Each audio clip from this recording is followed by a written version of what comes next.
Hay un momento. Un momento exacto donde todo se rompe. Múnich, Alemania.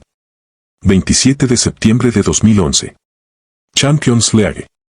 Manchester City contra Bayern Múnich. Minuto 76.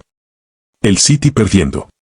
Roberto Mancini, el entrenador, se voltea hacia la banca y le dice a Carlos Tevez, calienta, entras ahorita. Tevez no se mueve. Mancini le vuelve a decir. Tevez lo mira. Y se sienta de nuevo. Lo que pasó en los siguientes 10 segundos destruyó su carrera, manchó su nombre en 5 continentes y lo convirtió en el jugador más odiado del fútbol europeo. Pero hay algo que nadie investigó. Algo que nadie preguntó. Algo que Tevez confesó años después en una entrevista que casi nadie vio. ¿Por qué lo hizo? En los próximos minutos vas a conocer 4 cosas que nunca te contaron. Primera. Lo que pasó realmente en esa banca en Múnich. No la versión de Mancini, no la versión del City. La versión que Tevez dio cuando ya no tenía nada que perder. Segunda.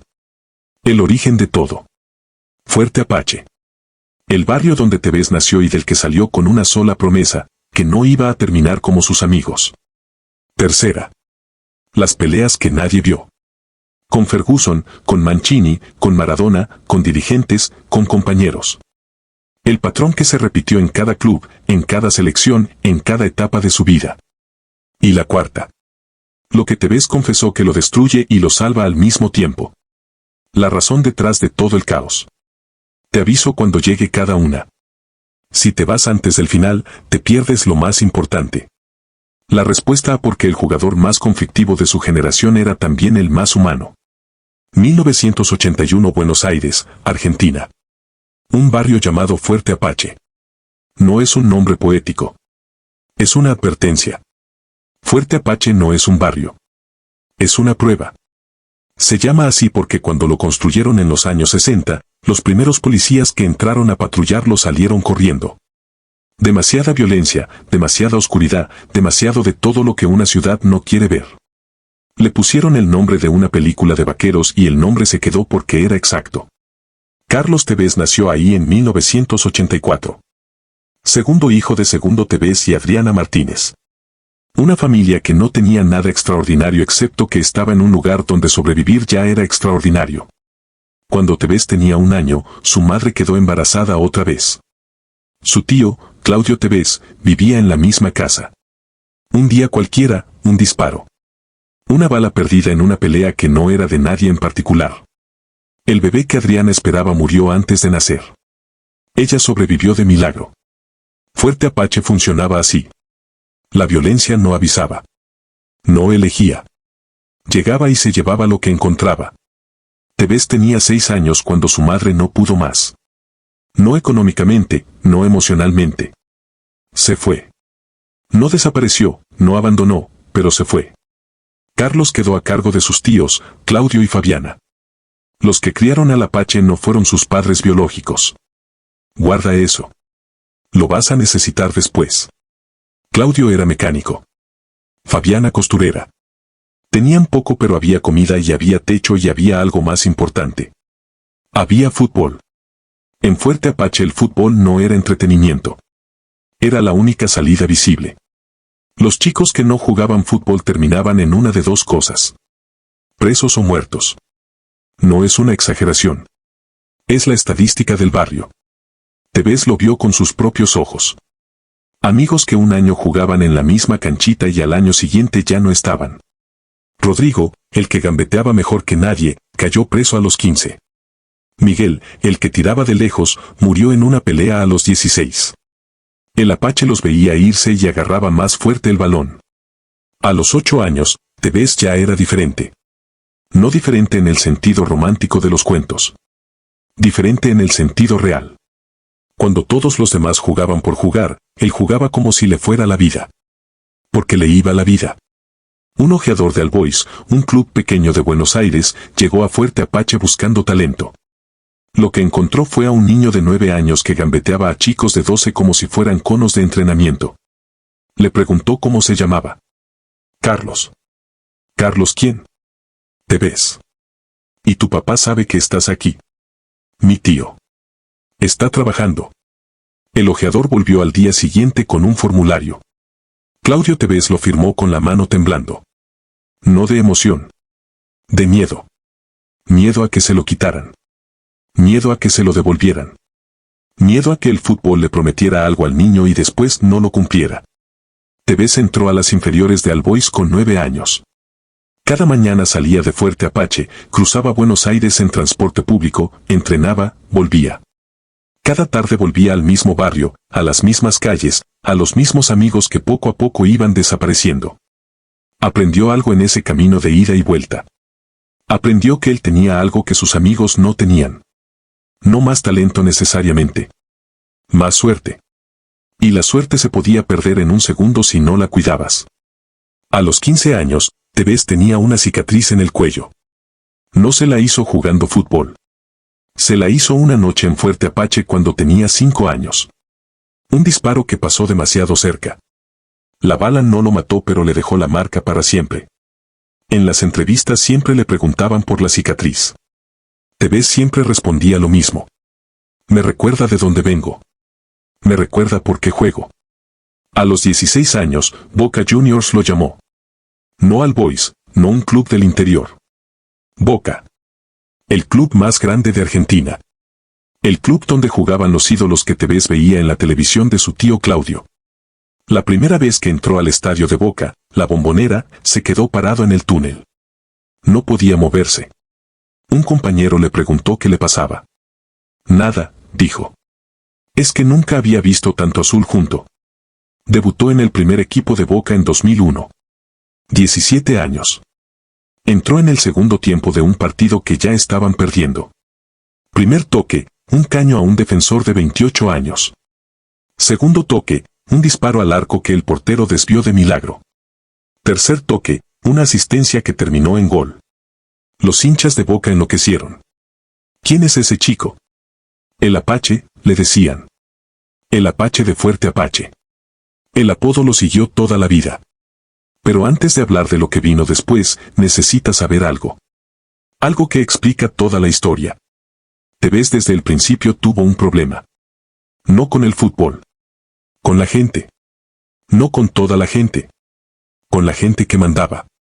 Con los entrenadores que lo limitaban, con los directivos que lo trataban como mercancía, con los periodistas que lo juzgaban sin conocerlo. Tevez venía de Fuerte Apache. En Fuerte Apache la autoridad no era algo que se respetaba automáticamente. La autoridad se ganaba. Si no la ganabas, no la tenías. Eso funcionaba perfectamente en una cancha de tierra en Buenos Aires. No funcionaba igual en los despachos del fútbol profesional europeo. En 2004, Tevez tuvo su primera pelea seria dentro del fútbol. Miguel Ángel Brindisi, el entrenador de Boca, le dijo que no estaba en forma, que necesitaba descansar, que se quedara en Buenos Aires mientras el equipo viajaba. Tevez no discutió en el vestuario. Esperó. Y cuando el equipo viajó, él se tomó unas vacaciones en Brasil con su novia. No pidió permiso. No avisó. Simplemente se fue. Cuando Brindisi se enteró, renunció. No por Tevez solo, pero Tevez fue la gota que derramó el vaso. Los periodistas argentinos lo destruyeron. Irresponsable. Egoísta. Un chico de barrio que no sabe comportarse. Tevez no respondió. Se encogió de hombros y siguió jugando. Eso también se repitió toda su vida. Guárdalo. En 2005 llegó a Corinthians, el gigante brasileño. Fue el fichaje más caro de la historia del club en ese momento. Brasil esperaba a un ídolo. Lo que llegó fue un tipo que entrenaba con una intensidad que asustaba, que no hablaba mucho, que no sonreía para las cámaras y que una tarde se agarró a golpes de puño con un compañero en pleno entrenamiento. El compañero era Marquinhos, un defensor que le sacaba una cabeza de altura. Tevez no retrocedió. Lo sancionaron 3 días. Volvió y metió 2 goles en el siguiente partido. Así era el Apache. Explotar y responder con fútbol. Siempre con fútbol. Esta es la primera revelación que te prometí al principio. Lo que pasó realmente en Múnich. Pero para entenderlo, primero necesitas entender cómo llegó hasta ahí. 2006 Corinthians ya no podía más con él. Las peleas, las sanciones, las tensiones con los hinchas que lo adoraban y al mismo tiempo lo cuestionaban. Lo vendieron al West Ham de Inglaterra. Un club mediano de Londres que luchaba por no bajar de categoría. Tevez llegó a Inglaterra sin hablar inglés. Sin conocer a nadie. Con una maleta y la cicatriz en el cuello. Lo que hizo en el West Ham fue imposible. En los últimos partidos de la temporada, cuando el club estaba a punto de descender, Tevez metió los goles que lo salvaron. Goles que no eran suyos técnicamente porque había un problema legal con su contrato, una irregularidad en la forma en que fue fichado que después generó una multa millonaria para el West Ham. Pero los goles existieron. Y los hinchas del West Ham no olvidaron. En 2007, Manchester United lo contrató. El United de Alex Ferguson. El equipo más ganador de Inglaterra. El equipo donde Tevez siempre había querido jugar. Ferguson lo puso de extremo, de segundo delantero, de lo que hiciera falta. Tevez corría, presionaba, metía goles en momentos imposibles. Ganaron la Premier League.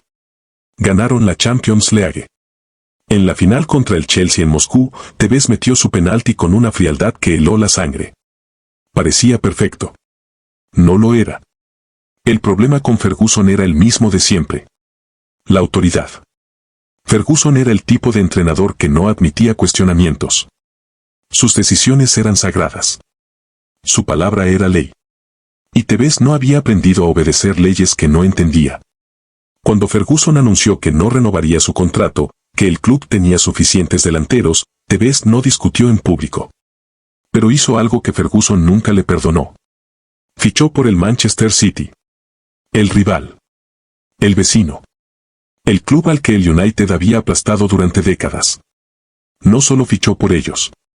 Apareció en una valla publicitaria gigante frente al estadio del United con la camiseta del City y una frase que recorrió el mundo entero. Bienvenido al lado del cielo. Ferguson no volvió a hablar bien de Tevez en su vida. El City le pagó 45 millones de euros. Le dio la camiseta que quería. Le construyó un equipo alrededor. Y Tevez fue feliz durante exactamente 2 años. Después llegó Roberto Mancini. Mancini era todo lo que Tevez no toleraba. Frío, calculador, europeo en el sentido más formal de la palabra. Para Mancini el fútbol era una empresa. Para Tevez el fútbol era Fuerte Apache con más dinero. Las peleas empezaron desde el primer mes. Mancini quería que Tevez entrenara diferente. Tevez entrenaba como siempre había entrenado. Mancini quería que Tevez viviera en Manchester. Tevez viajaba a Buenos Aires cada vez que podía.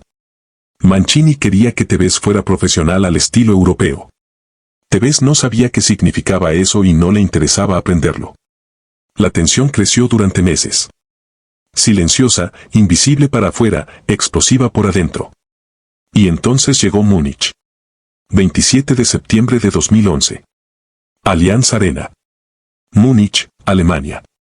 Manchester City contra Bayern Múnich. Champions League, fase de grupos. El City perdiendo 1-0. Minuto 76.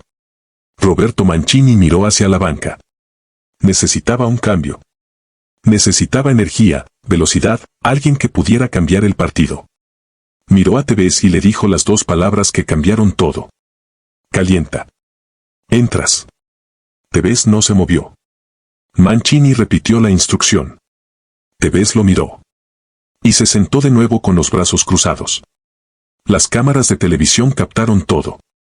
En ese momento, millones de personas viendo el partido en vivo vieron algo que nunca habían visto. Un jugador profesional negándose a entrar al campo en un partido de Champions League. Las redes sociales explotaron en segundos. Tevez traidor. Tevez cobarde. Tevez el peor jugador del mundo. Los titulares al día siguiente fueron los mismos en inglés, en español, en alemán, en italiano. El hombre que se negó a jugar. Mancini habló en la conferencia de prensa con una frialdad que cortaba. Lo que hizo Tevez es inaceptable. No hay explicación posible. Este club no tolera eso. El City lo suspendió. Sin sueldo. Sin entrenamientos con el equipo. Tevez volvió a Buenos Aires. Jugó al golf durante semanas mientras el escándalo crecía en Europa. Y todo el mundo juzgó. Todo el mundo condenó. Todo el mundo tuvo su opinión. Pero nadie le preguntó a Tevez qué había pasado realmente. Años después, en una entrevista larga con un periodista argentino, Tevez habló. No para justificarse, dijo. Para que se supiera la verdad. Esa noche en Múnich, Mancini le había dicho que calentara para entrar como extremo derecho.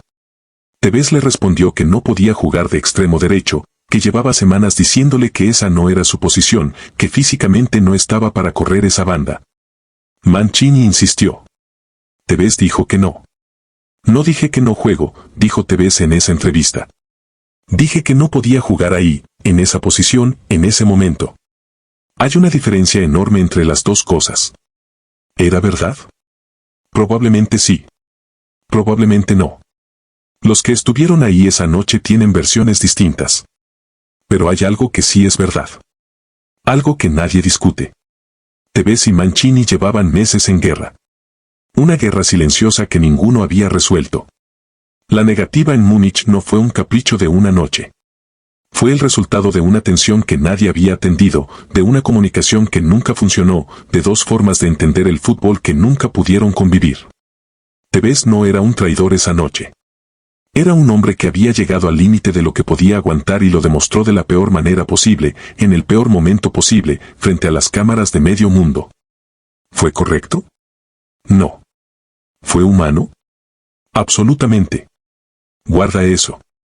Lo necesitas para el final. Esta es la segunda revelación que te prometí al principio. El patrón. La misma pelea en cada club, en cada etapa, en cada país. Y lo que hay detrás de ese patrón que nadie quiso ver. Después de Múnich, el City intentó venderlo. Nadie lo quería. El jugador más conflictivo de Europa, el que se había negado a jugar en Champions League, el que había humillado a su entrenador en televisión. Los clubes grandes cerraron la puerta. Tevez volvió. No porque quisiera. Porque no había otra opción. Lo que pasó después es una de las historias más extrañas del fútbol moderno. Tevez volvió a entrenar con el City. Volvió a jugar. Y en la segunda parte de esa temporada fue el mejor jugador del equipo. Goles decisivos, asistencias imposibles, el mismo Apache de siempre. Como si Múnich no hubiera pasado. El City ganó la Premier League ese año. En el último minuto del último partido, con el título en juego, fue Sergio Agüero quien metió el gol histórico. Pero Tevez jugó ese partido. Tevez estuvo ahí. Nadie recuerda eso. Todos recuerdan Múnich. En 2013, Tevez dejó el City y volvió a la Juventus italiana. Un club de otra dimensión, dirigido con precisión militar. Antonio Conte primero, Massimiliano Allegri después. Entrenadores que no toleraban desvíos, que exigían profesionalismo absoluto. Y Tevez funcionó. Por primera vez en su carrera, Tevez funcionó dentro de un sistema sin explotar. ¿Por qué? Porque la Juventus lo trató diferente. No lo trataron como un problema a resolver. Lo trataron como un líder a seguir. Tevez fue el capitán del vestuario sin que nadie se lo dijera oficialmente. Los jugadores italianos, los españoles, los argentinos, todos lo seguían. No por respeto a una camiseta sino por respeto a lo que era. Ganó 2 ligas italianas consecutivas. Fue el goleador de la Serie A. A los 29 años, cuando muchos lo habían dado por terminado después de Múnich, Tevez era nuevamente uno de los mejores delanteros del mundo. Pero el patrón regresó. No con los entrenadores esta vez. Con algo más profundo. En 2015, Tevez anunció que se iba de la Juventus. No a otro club europeo. A Boca Juniors. Volvía a Argentina. Los italianos no lo entendieron. Los europeos tampoco. Tenía 31 años, estaba en su mejor momento físico, podía ganar otro título importante. ¿Por qué volver? Tevez lo explicó en pocas palabras. Mi hija necesita a su padre. No a un jugador. A su padre. Florencia, su hija mayor, tenía problemas de salud. Necesitaba atención especializada en Argentina. Tevez lo dejó todo y volvió. Nadie habló de eso como habían hablado de Múnich. No había cámaras. No había escándalo. Solo un padre eligiendo a su hija sobre todo lo demás. Eso también es Carlos Tevez. Guárdalo. Esta es la tercera revelación que te prometí al principio. Las peleas que nadie vio. Las que no salieron en los diarios. Las que definen quién es TV's más que cualquier partido o cualquier escándalo. 2010 Sudáfrica. Mundial de Fútbol. Argentina dirigida por Diego Maradona. TV's era titular indiscutible. Su relación con Maradona parecía perfecta en público. Dos argentinos de barrio, dos tipos que habían salido de la nada, dos leyendas del fútbol popular. Por adentro era diferente. Maradona tenía un sistema. Sus jugadores favoritos, sus dinámicas, su forma de ver el fútbol que no siempre coincidía con la lógica. Tevez jugaba, metía goles, pero sentía que no era el centro del proyecto. Que Messi era el proyecto y él era el complemento. Tevez nunca dijo eso públicamente en ese momento. Pero años después lo admitió. Yo fui a ese mundial a ganar, no a ser el segundo. Cuando entendí que no iba a ser el primero, algo se rompió adentro. Argentina llegó a cuartos de final. Cayeron goleados por Alemania. 4-0. Una derrota que destruyó al equipo y a Maradona. En el vestuario después de ese partido, según cuentan personas que estuvieron ahí, Tevez fue el único que habló. No para culpar a nadie. Para decir lo que todos pensaban y nadie se atrevía a decir. Fallamos. Todos. Yo el primero. Maradona no le respondió. Se abrazaron. Pero algo quedó roto entre ellos que nunca se terminó de reparar. En 2011, Maradona dio una lista de sus jugadores ideales en una entrevista. Tevez no estaba. Tevez respondió públicamente. ¿Cómo puede saber quiénes van a jugar si ni siquiera nos vio en los entrenamientos? Nadie le había dicho eso a Maradona en décadas. Nadie. Tevez sí. ¿Por qué? Porque venía de Fuerte Apache. En Fuerte Apache no existía el nombre intocable. Existía la realidad. Y la realidad era que Maradona había visto poco y hablado mucho. Tevez tenía razón. Eso nunca lo discutieron los que lo criticaron por decirlo. La pelea con Mancini ya la conoces. Pero hubo otra pelea en el City que nadie contó completa. En 2012, el City quiso que Tevez firmara una extensión de contrato. Las condiciones eran buenas económicamente pero incluían cláusulas de comportamiento, restricciones sobre viajes a Argentina, obligaciones de residencia en Manchester. Tevez las leyó, todas, una por una. Y las rechazó. No porque no quisiera al club. Porque no aceptaba que un papel le dijera cómo vivir. El City lo interpretó como arrogancia. Tevez lo interpretó como dignidad. Probablemente los dos tenían razón. Hay una frase que Tevez repitió en varias entrevistas a lo largo de los años. Una frase que suena simple pero que en realidad explica todo. Yo no aprendí a obedecer. Aprendí a sobrevivir. En Fuerte Apache obedecer y sobrevivir no eran lo mismo. A veces eran lo opuesto. El que obedecía a las personas equivocadas terminaba preso o muerto. El que sobrevivía era el que sabía cuándo decir que no. Tevez llevó esa lección al fútbol profesional. Y el fútbol profesional nunca lo entendió. En 2015, Tevez tomó la decisión más incomprensible de su carrera. O la más comprensible, dependiendo de quién eres. La Juventus le ofrecía renovar. Buenas condiciones, buen proyecto. Podía seguir siendo campeón en Europa. En cambio firmó con el Shanghái Shenhua de China. Un club que nadie en Argentina seguía, en una liga que nadie en el mundo tomaba en serio. El contrato era por $80 millones en 2 años. 40 millones por temporada. El fútbol entero se burló. Tevez se vendió. Tevez eligió el dinero sobre la gloria. Tevez terminó como todos los que van a China, escapando de algo. Lo que nadie investigó fue para qué necesitaba ese dinero. Florencia, su hija, seguía con tratamientos. Costosos. Continuos. En Argentina el sistema de salud tiene límites. Tevez necesitaba recursos que un contrato europeo normal no alcanzaba a cubrir con la velocidad que él necesitaba. Además había algo más. Su madre adoptiva, Fabiana, la mujer que lo crió en Fuerte Apache cuando su madre biológica se fue, estaba enferma. Tevez quería regresar a Argentina pero también necesitaba garantizar el futuro económico de su familia antes de hacerlo. China fue una solución, no una traición. Dentro del campo fue un desastre. 4 goles en toda la temporada. El peor registro de su carrera. La liga era lenta, el nivel era bajo, Tevez se aburría en cada partido. Pero afuera del campo pasó algo que nadie esperaba. Tevez se convirtió en un ídolo en China. No por los goles. Por cómo trataba a la gente. Firmaba autógrafos durante horas después de los partidos. Se quedaba con los niños en el estadio. Aprendió palabras en chino para comunicarse con los fanáticos. El jugador que en Europa era conocido por sus conflictos, en China era conocido por su humanidad. Existe un video que circuló en redes sociales chinas. Tevez en un mercado popular de Shanghái, comprando comida con los cocineros del club. Sin seguridad, sin protocolo, riéndose con gente que no entendía su idioma. Ese video lo vieron más personas en China que cualquier partido que jugó ahí. En 2018 volvió a Boca Juniors. Volvió para lo que todos esperaban.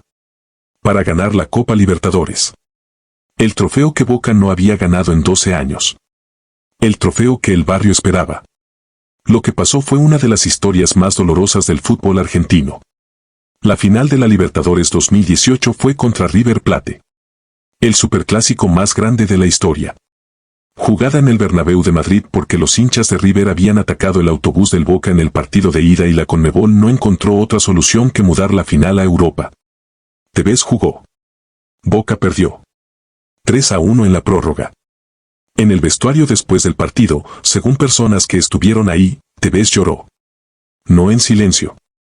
Lloró como lloraba de niño, sin control, sin vergüenza. Ese fue el partido que más le dolió en su vida, dijo años después. Más que Múnich. Más que todo. Porque Múnich fue un escándalo. Esto fue una ilusión destruida. 2019 Tevez tiene 35 años y hace algo que confirma que nunca fue el villano que todos dibujaron. Su barrio, Fuerte Apache, tiene un club de fútbol. Un club de inferiores donde los chicos del barrio entrenan en las mismas canchitas donde él aprendió. Un club sin recursos, sin instalaciones modernas, sin lo básico. Tevez llega un día sin avisar. Sin cámaras. Sin periodistas. Con una camioneta cargada de materiales de construcción. Durante semanas, con dinero de su bolsillo, refaccionan los vestuarios. Instalan agua caliente. Pintan las paredes. Compran redes nuevas para los arcos. No da entrevistas sobre eso. No publican nada en redes sociales. Lo sabe el barrio y nadie más. Meses después, un periodista de un medio pequeño de Buenos Aires lo descubre y lo cuenta. La nota tiene miles de compartidos pero no llega a los grandes medios internacionales. No hay escándalo en esa historia.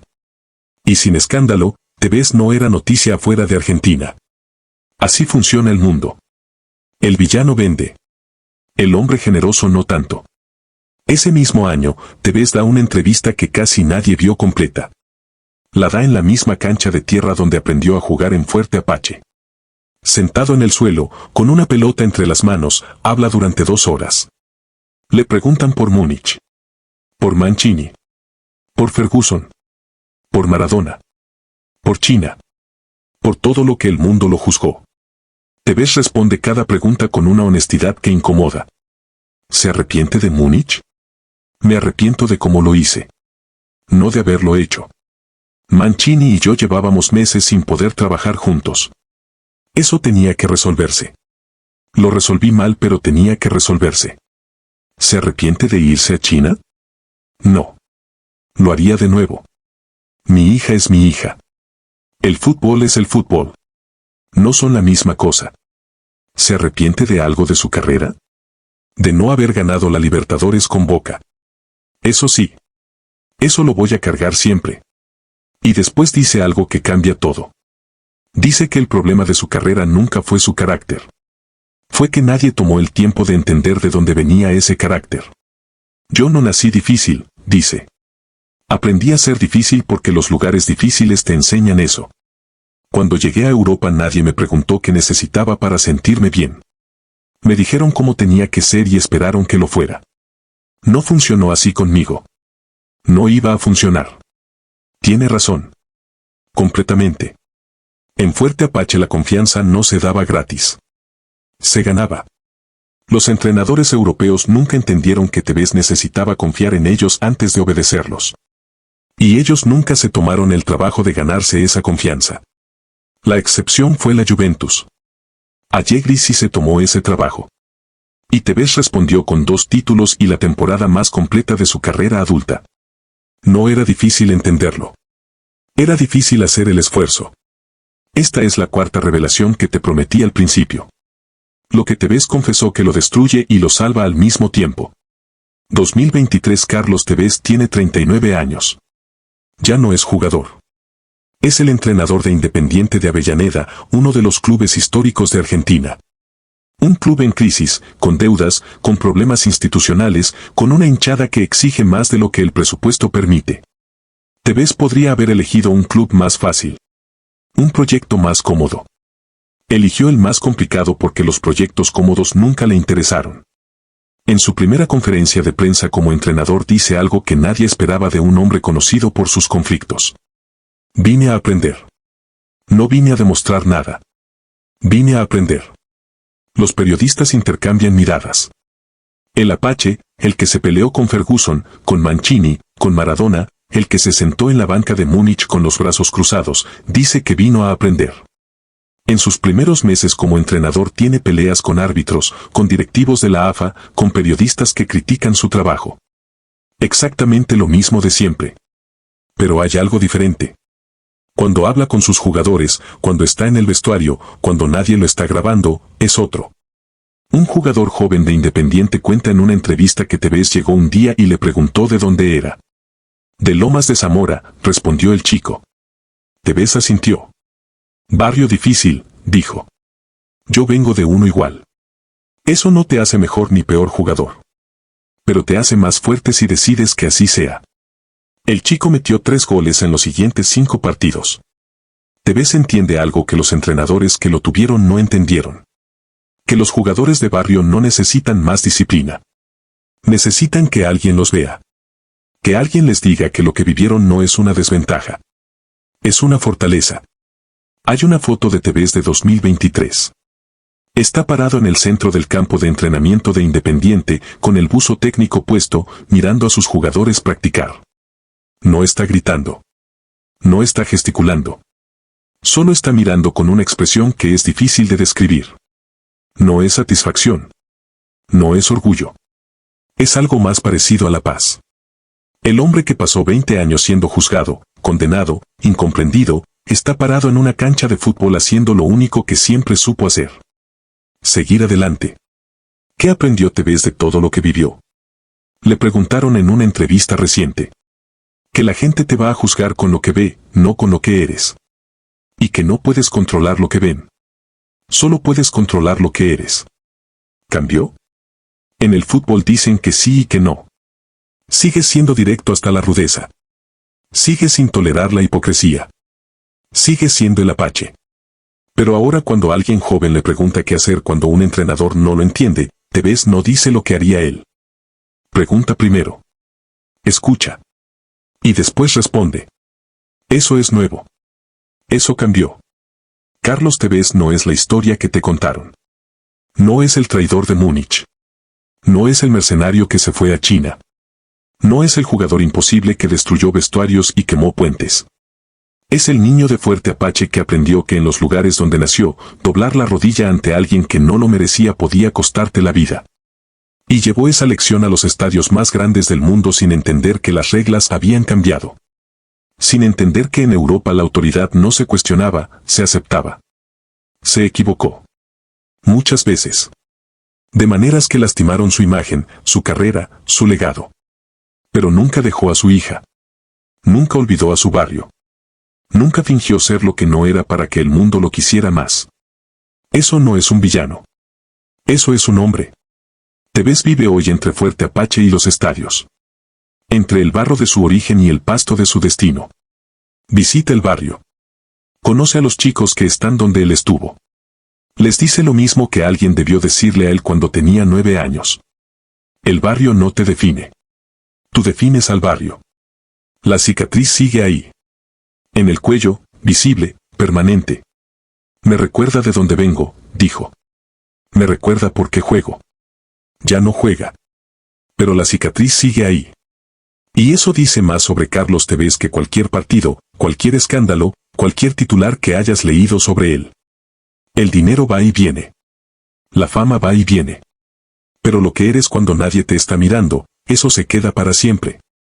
Si la historia de TVs te mostró algo que no sabías, si ahora entiendes por qué ese hombre en la banca de Múnich no era un traidor sino alguien que había llegado al límite, si ahora ves al Apache detrás del escándalo, entonces haz algo. Dale like a este video. Compártelo. No por mí. Por todos los que fueron juzgados antes de ser entendidos. Porque la próxima vez que alguien diga te ves el conflictivo, alguien más pueda decir, no. Te ves el humano.